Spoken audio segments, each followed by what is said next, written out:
Maliban sa FPJ Batang Quiapo, may bagong pelikula si Albert Martinez pero naghihinay-hinay na raw siya sa showbiz.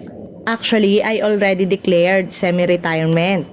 Pakli ni Albert nang makapanayam sa nakaraang look test ng pelikulang The Lotto Winner ng MavX Production.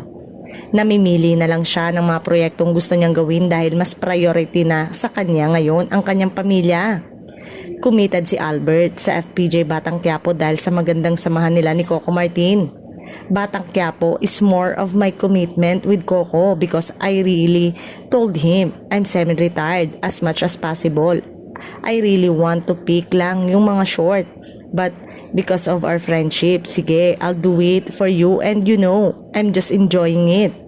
We've been together naman for so many projects and yung bonding namin as friends is there. Sabi pa ng premyadong aktor. Wala na rin daw na sa isip ni Albert na mag-direct ng isang pelikula o kung anumang proyekto. Aminado naman siyang hindi na siya bata at kailangan na rin niyang pakinggan ang katawan niya.